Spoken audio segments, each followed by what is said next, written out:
नमस्कार। चलिए शुरू करते हैं अपना आज का टॉपिक जो कि है अधिगम। इससे पहले मैं आपको बाल मनोविज्ञान की सभी अवस्थाएं शैशव, बाल्य एवं किशोरावस्था का अध्ययन करा चुकी हूँ और अभिव्यक्ति तथा विकास से संबंधित सभी टॉपिक पढ़ा चुकी हूँ। लेकिन अगर उसमें एक दो टॉपिक रह गए हैं वो मैं आपको आगे आने वाले वीडियोस में बताऊंगी। आज हमें जो नया टॉपिक शुरू करना है वो है अधिगम। तो चलिए शुरू करते हैं अधिगम को। सबसे पहले अधिगम को पढ़ने से पहले कोई भी टॉपिक हम पढ़ते हैं तो हम उसके बारे में जान लेते हैं कि वो है क्या। अधिगम क्या है। अगर हम साधारण भाषा की बात करते हैं तो अधिगम को अगर हम कहें सीखना, कि सीखना क्या है, अधिगम है, तो ये कोई गलत नहीं है।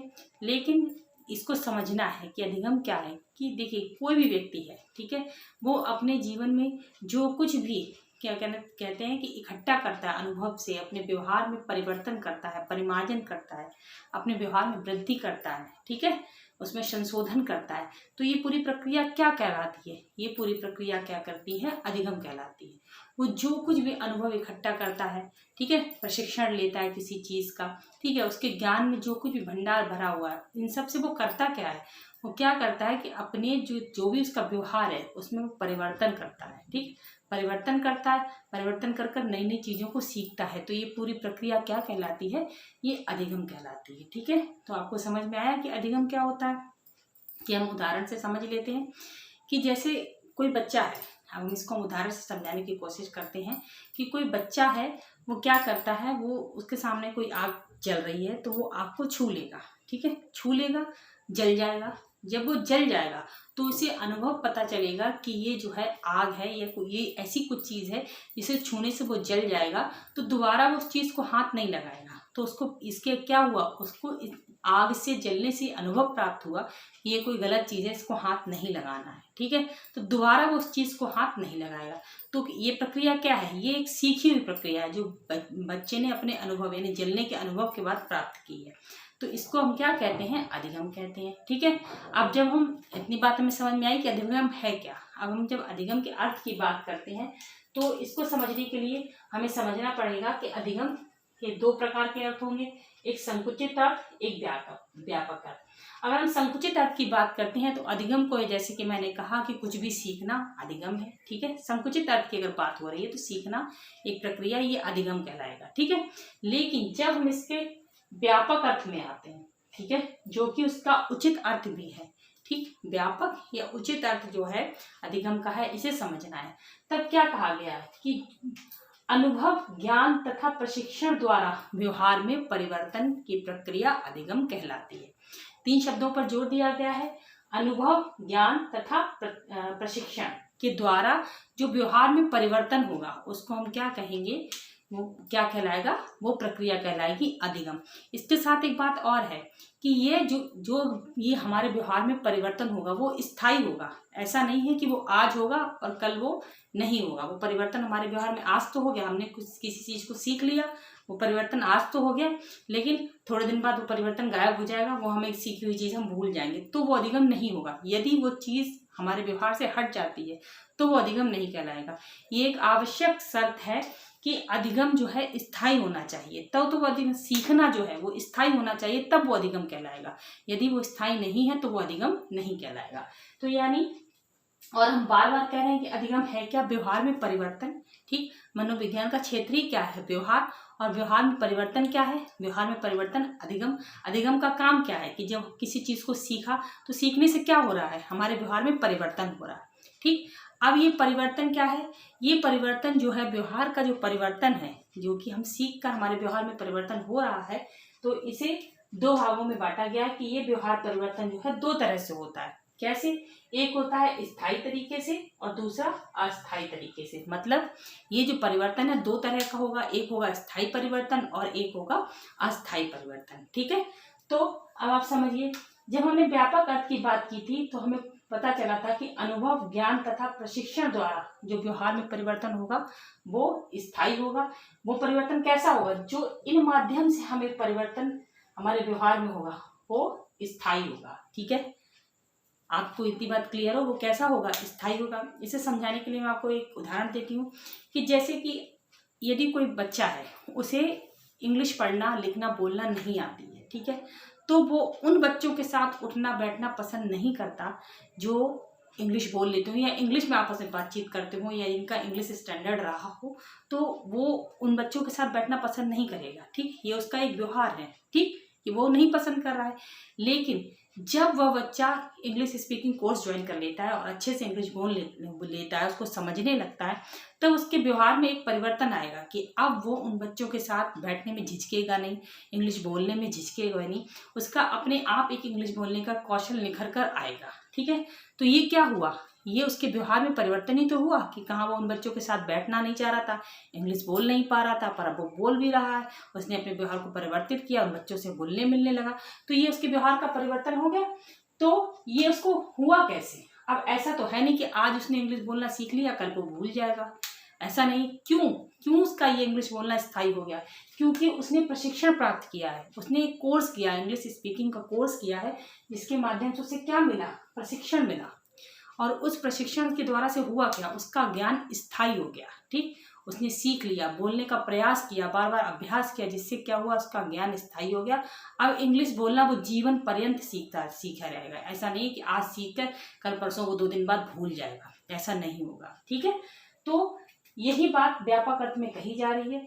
यानी कि जो हमें हमारे व्यवहार में परिवर्तन जो स्थायी होता है, वो कैसे होगा? वो हमें तब होगा वो व्यवहार परिवर्तन स्थायी, जब वो परिवर्तन किन माध्यम से हुआ हो? अनुभव के द्वारा हुआ हो, ज्ञान के द्वारा हुआ हो, या प्रशिक्षण के द्वारा हुआ हो। ठीक है, यानी ज्ञान का मतलब ये है कि अगर किसी ने कहे सुने कोई बात कर दी और आपने उसे ग्रहण कर लिया, 4 दिन बाद भूल गए, तो क्या वो अधिगम कहलाएगा? वो स्थायी तो नहीं होगा। ज्ञान ऐसा जो आपके दिमाग में बैठ जाए और हमेशा उम्र भर आपके साथ रहे, जीवन पर्यंत साथ चले, और उसकी वजह से आपके व्यवहार में कोई स्थायी परिवर्तन आ रहा है। ठीक है, तो वो क्या कहलाएगा? वो कहलाएगा स्थायी व्यवहार का स्थायी परिवर्तन, यानी कि वह अधिगम कहलाएगा। ठीक, अब आपको समझना है, ये तो स्थायी परिवर्तन की बात हुई। तो इसके लिए स्थायी परिवर्तन के लिए आवश्यक शर्त क्या हो गई कि ज्ञान कैसा व्यवहार परिवर्तन किन माध्यमों से होना चाहिए? अनुभव के माध्यम से, ज्ञान के माध्यम से और प्रशिक्षण के माध्यम से। 3 माध्यम से जब हमें किसी चीज का क्या कहना चाहिए, हमारे व्यवहार में परिवर्तन होता है, किसी चीज का ज्ञान होता है, और तो वो प्रक्रिया क्या कहलाती है? वो अधिगम कहलाती है।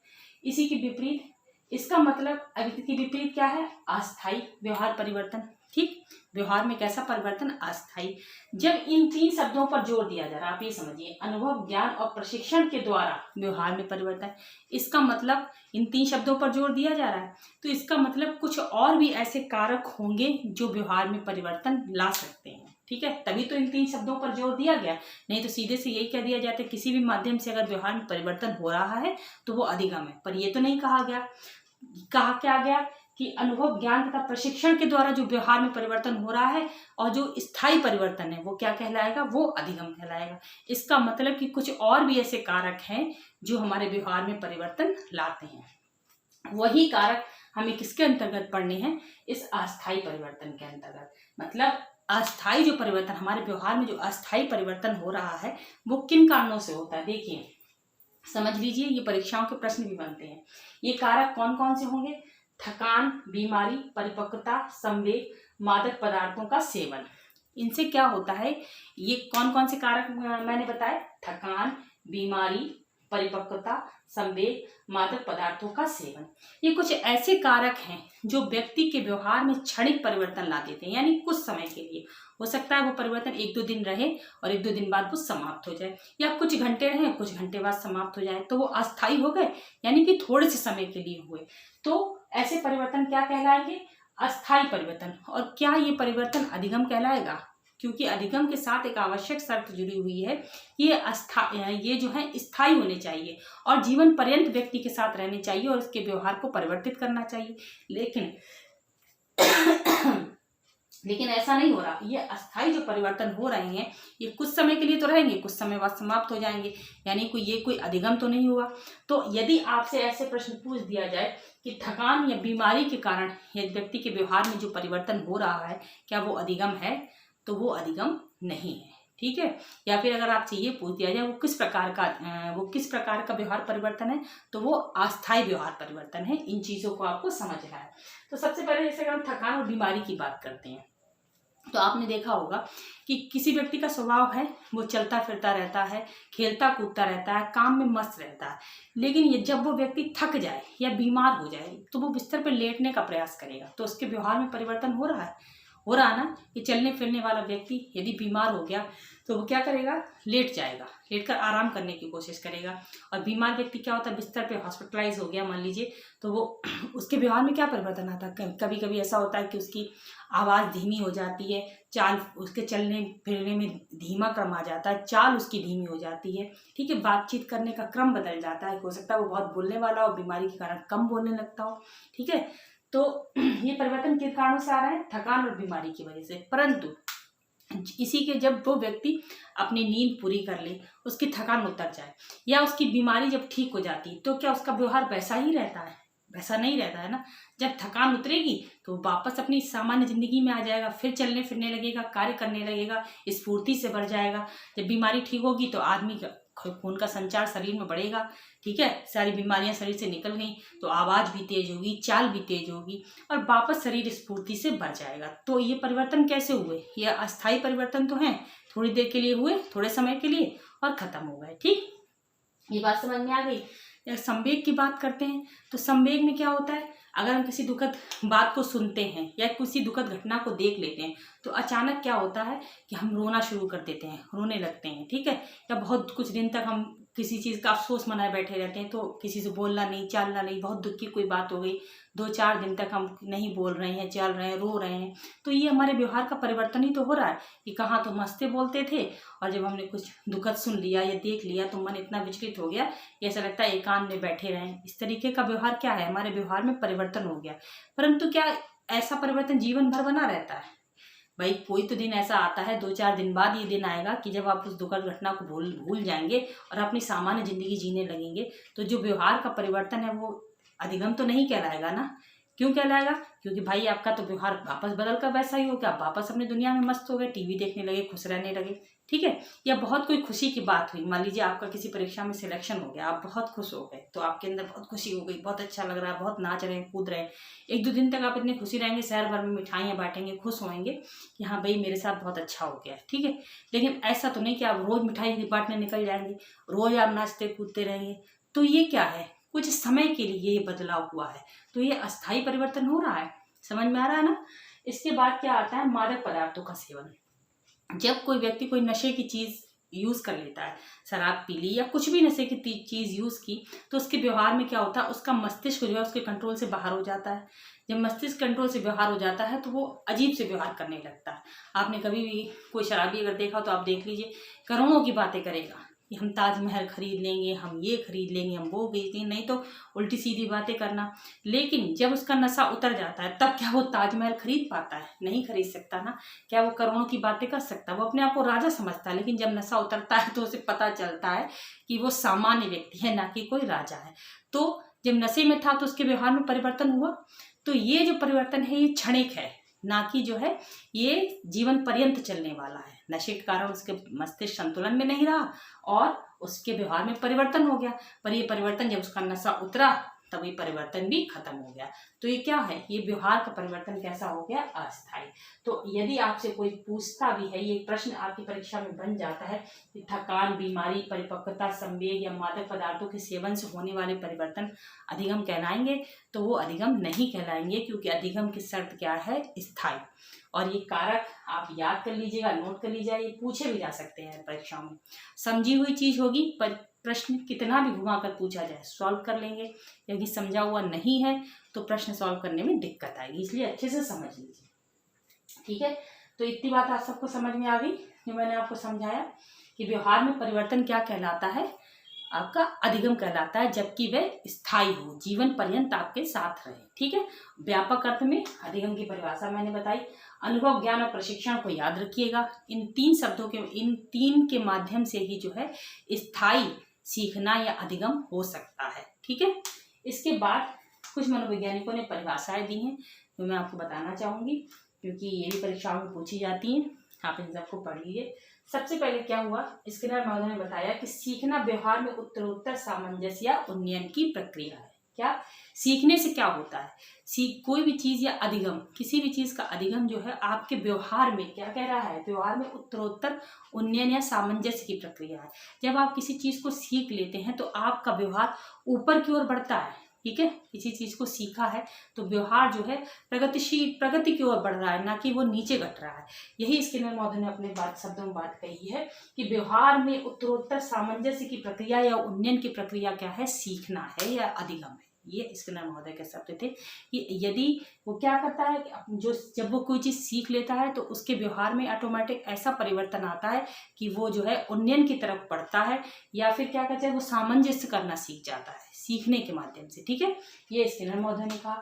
इसके बाद वुडवर्थ ने क्या कहा, नवीन ज्ञान और नवीन प्रतिक्रियाओं को प्राप्त करने की प्रक्रिया ही सीखना है। इन्होंने क्या कहा कि कोई भी नया ज्ञान हो और उस ज्ञान के साथ जो प्रतिक्रिया आती है वही क्या है, सीखना है। ठीक है, ये तो आपको ऊपर भी बताया गया कि ज्ञान और प्रशिक्षण द्वारा व्यवहार में परिवर्तन, तो यही वो कह रहे हैं कि जब आप कोई नवीन ज्ञान सीखेंगे, ठीक है, और क्या नवीन प्रतिक्रिया होगी, कोई ज्ञान प्राप्त करेंगे या नवीन कोई प्रतिक्रिया करते हैं तो वो क्या है, वो अधिगम है, वही क्या है, एक अधिगम होगा, नया होना चाहिए। ठीक है, तो ये चीज उन्होंने वुडवर्थ महोदय ने बताई। इसके बाद गिलफोर्ड महोदय क्या कहते हैं, गिलफोर्ड महोदय बता रहे हैं कि व्यवहार के फलस्वरूप व्यवहार में परिवर्तन। इन्होंने क्या कहा है कि व्यवहार के फलस्वरूप व्यवहार में परिवर्तन, जो भी व्यवहार हम करें उसके फलस्वरूप क्या हो, हमारे व्यवहार में परिवर्तन हो जाए, वही अधिगम है। इसको हम उदाहरण से कैसे समझ सकते हैं कि यदि आप किसी को एक थप्पड़ मारिए, ठीक है, तो ऐसा तो नहीं कि आज के ज़माने में वो थप्पड़ खाकर चुपचाप खड़े रहेगा, वो भी आपकी एक झापड़ रखेगा गाल पर, ठीक है, वो भी दोबारा आपको भी मारेगा। तो इससे क्या होगा, आपने व्यवहार किया मारने का, पलटकर आपकी भी मार पिटी, तो आपने क्या समझा, आपने यही तो समझा कि हमें दूसरे को नहीं मारना है, बिना बात के हमें किसी को नहीं मारना है। तो ये मारने वाले व्यवहार ने आपको क्या सिखाया कि हमें किसी को नहीं मारना है। तो हमारे व्यवहार से व्यवहार में परिवर्तन हो गया। हमारे मारने के व्यवहार ने ही हमें सिखाया कि यदि हम मारेंगे तो दूसरा भी हमें पलटकर मारेगा। तो यही गिलफोर्ड महोदय कह रहे हैं कि व्यवहार के फलस्वरूप व्यवहार में परिवर्तन, जो व्यवहार हम करें उसके फलस्वरूप ही हमारे व्यवहार में परिवर्तन हो। ठीक है, उसके बाद दूसरे मनोवैज्ञानिक हुए कॉनरेड महोदय। ठीक है, तो कॉनरेड महोदय जो थे उन्होंने क्या बताया है कि सीखना अनुभव के परिणाम स्वरूप व्यवहार में परिवर्तन है। ठीक है, इन्होंने क्या बताया कि सीखना अनुभव के परिणाम स्वरूप व्यवहार में परिवर्तन है। ऊपर वाली बात जो हम कह रहे हैं कि अनुभवों को इकट्ठा करना ही सीखना है। ठीक है, सीखना अनुभव के परिणाम स्वरूप व्यवहार में परिवर्तन है।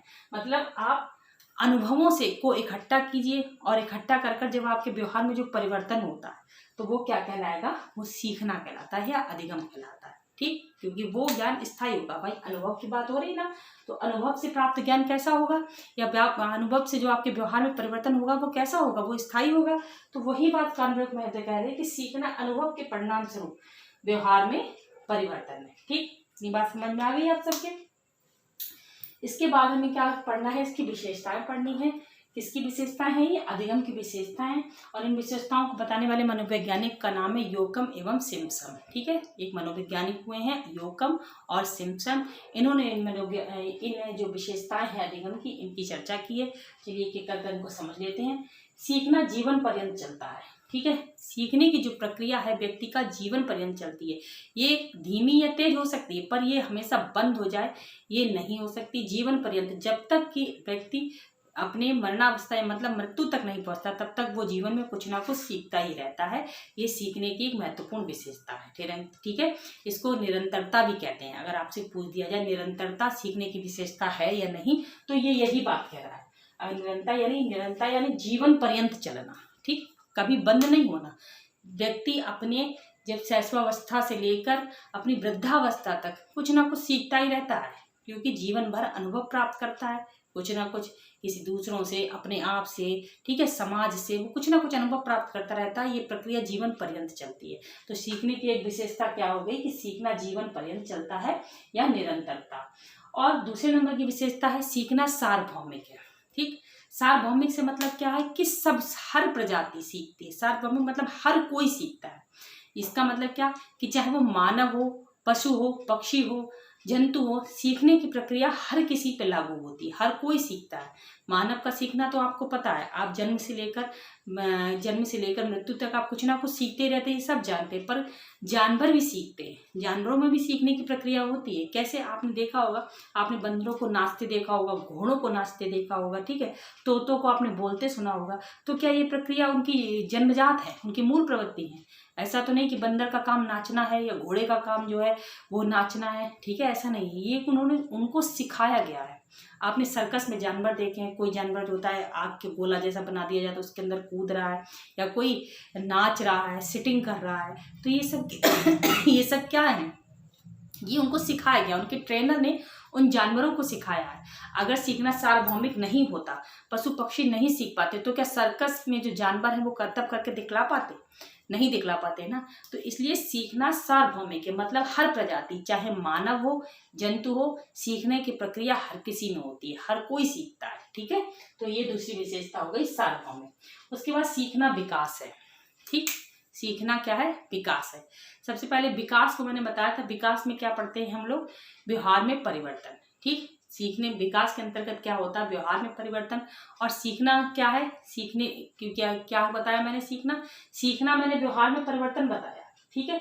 कि व्यवहार सीख कर जो हम अपने व्यवहार में परिवर्तन करते हैं वो क्या है? अधिगम है, ठीक। जो भी हमारे अनुभव के द्वारा, ज्ञान के द्वारा, प्रशिक्षण के द्वारा हमारे व्यवहार में जो परिवर्तन हो रहा है वो क्या है? वो अधिगम कहलाता है। और व्यवहार में परिवर्तन होता क्या है? विकास जब मैंने आपको पढ़ाया था तब मैंने आपको बताया था कि व्यक्ति का व्यवहार में परिवर्तन क्या कहलाता है? विकास कहलाता है, ठीक है। तो इससे क्या साबित होता है? कि सीखना एक प्रकार की विकास है, ठीक है।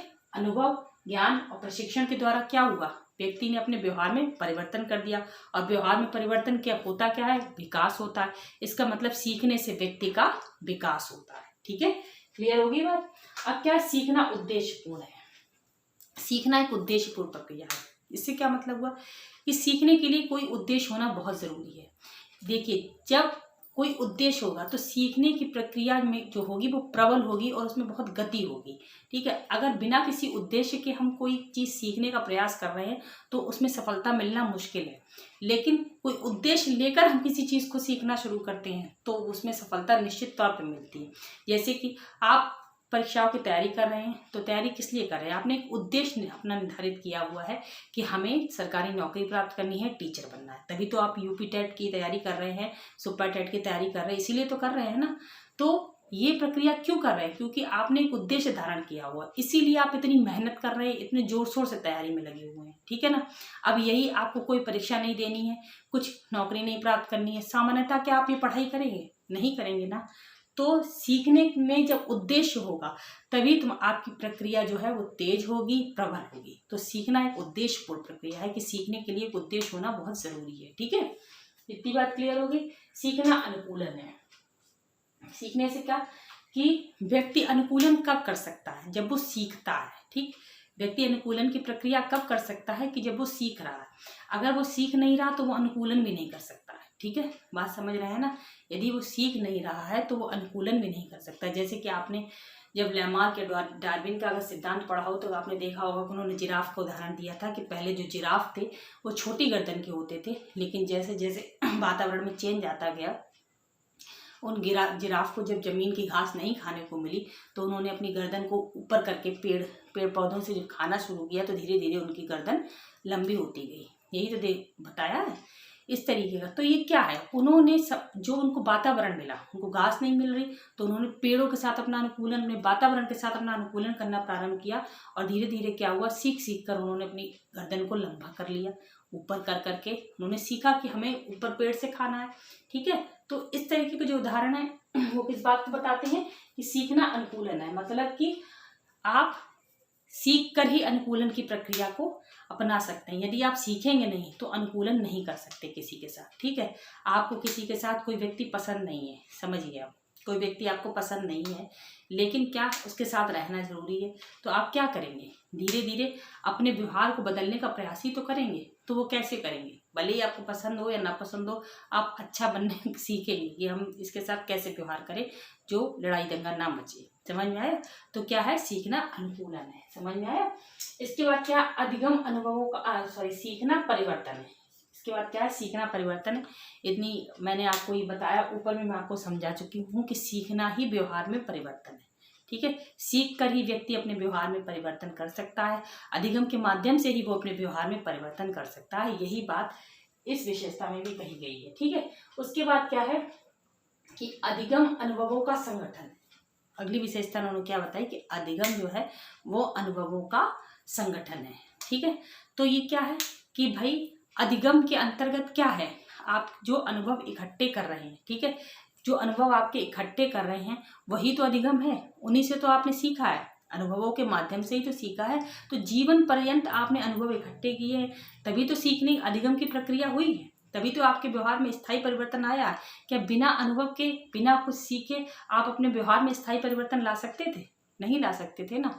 छोटे पर आप मान लीजिए लुढ़क लुढ़क कर चलते थे, ठीक है, घुटनों चलते थे, आपने पैरों पर खड़ा होना सीखा, खड़ा होकर चलना सीखा, ये सब अनुभवी से तो हुआ है।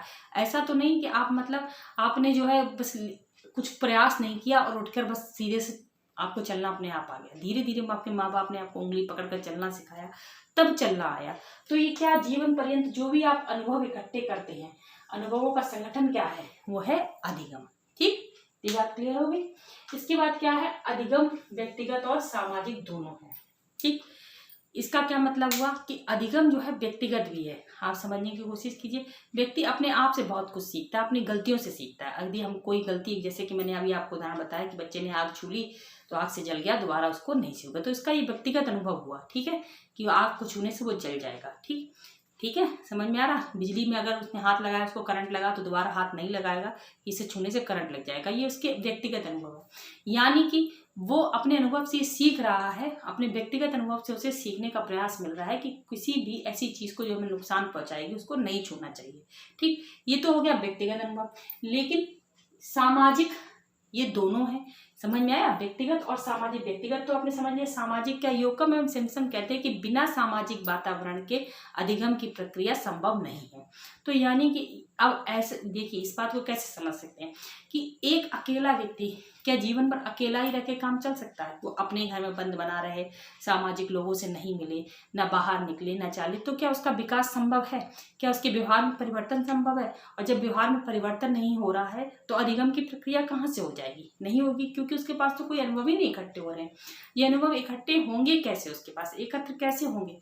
जब वो बाहरी वातावरण में निकलेगा, उसको एक सामाजिक परिवेश मिलेगा जहाँ वो समझेगा कि बाहर के लोगों से हमें क्या सीखना है। ठीक है, जब वो बाहर 4 लोगों से मिलेगा तभी तो उसे पता चलेगा कि बाहर के लोगों के साथ उसे कैसा व्यवहार करना है।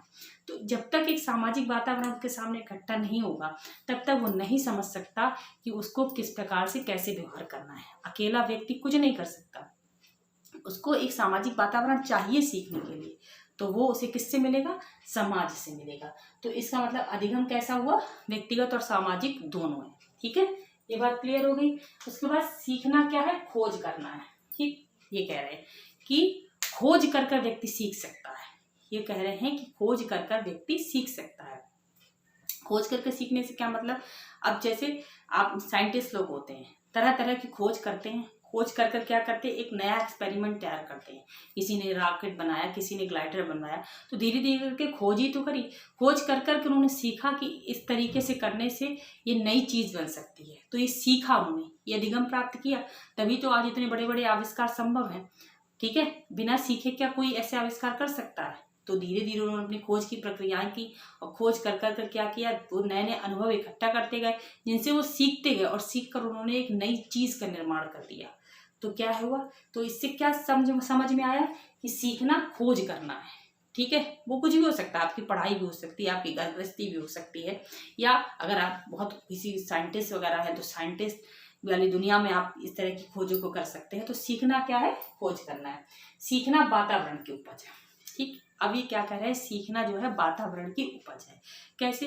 व्यक्ति जैसे वातावरण में रहता है वैसा ही वो सीखता है। एक बच्चा है, यदि आप उसे अच्छे वातावरण में रहते हैं, उसके परिवार का वातावरण बहुत सभ्य है, अच्छा है, जिसे स्कूल में वो जाता है, या उसके आस पड़ोस का वातावरण ऐसा है जो उसे अच्छी चीजें सिखाता है, तो बच्चे का जो व्यवहार परिवर्तन है, जो विकास है, वो उन्नयन की तरफ जाएगा।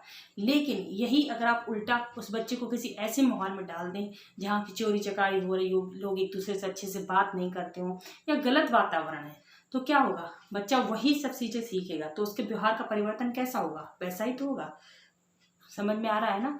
तो वो क्या, ये जो विशेषता वो यही कहने की कोशिश कर रही है कि सीखना वातावरण की उपज है। ठीक, बात समझ में आया कि जैसा वातावरण होगा व्यक्ति के व्यवहार में वैसा ही परिवर्तन होगा, वैसी ही चीजें वो सीखेगा। समझ में आया। इसके लास्ट है जो सक्रिय प्रक्रिया। सीखना एक सक्रिय प्रक्रिया है। इसका मतलब क्या हुआ कि सीखना एक प्रक्रिया, सक्रिय प्रक्रिया को मैं आपको उदाहरण देकर समझाती हूँ कि जैसे एक बंदर है, आप रास्ते से जा रहे हैं, वो रास्ते में बैठा हुआ है, आपके हाथ में कोई फल है, तो बंदर क्या करेगा, जैसे ही फल देखेगा, फल देखकर वो आपके हाथ से उसको छीन लेगा, छीन कर लेकर भाग जाएगा। ये क्या हुई, एक प्रक्रिया तो हुई, पर ये प्रक्रिया क्या सीखी हुई है, ये सीखी हुई नहीं। एक कैसी है, स्वाभाविक प्रक्रिया कि बंदर है, ये फल देख लेगा किसी के हाथ में तो लेकर भाग ही जाएगा, ये एक स्वाभाविक प्रक्रिया है। लेकिन इसके विपरीत यदि कोई बच्चा है और आपके हाथ में फल देख लेता है तो वो आपसे उस फल को मांगेगा। ठीक है, मांगेगा कि ये फल हमें दे दीजिए, हम खा लें। ठीक है, तो ये क्या है, सीखी प्रक्रिया जो कि उसके बड़ों ने उसको समझाई है कि नहीं बेटा, जब कोई चीज़ अच्छी लगे तो मांग लो, छीना झपटी नहीं करो। ठीक है, या किसी चीज़ को चुराना गलत बात है, या किसी चीज़ को छीनना गलत बात है, ये उसके बड़ों ने उसे सिखाई, या उसके बड़े ऐसा व्यवहार करते हैं जिसको देखकर उसने सीखा है। तो ये प्रक्रिया कैसी हो गई, ये सीखी हुई प्रक्रिया है। तो ये सक्रिय प्रक्रिया का अर्थ समझ में आया कि बच्चे ने जो उससे मांगा, जिसके हाथ में फल है उससे मांगा, तो ये एक प्रक्रिया उसने की, तो अपनी सक्रियता दिखाई, आम के प्रति अपनी सक्रियता दिखाई। जबकि बंदर ने जब ली तो वो एक स्वाभाविक प्रक्रिया हो गई। तो सीखना कैसी प्रक्रिया हो गई, सक्रिय प्रक्रिया हो गई। तो ये थी सीखने की विशेषताएं जो कि योकम एवं सिम्पसन ने बताई थी। विशेषताएं बहुत हैं, लेकिन वो परीक्षा की दृष्टि से उपयोगी थी, वो मैंने आपको बताई। और आशा करती हूँ आपको समझ में आया होगा। यदि कोई भी कन्फ्यूज़न हो तो कमेंट के माध्यम से बताइए। वीडियो को लाइक कीजिए, सब्सक्राइब कीजिए और शेयर कीजिए। धन्यवाद।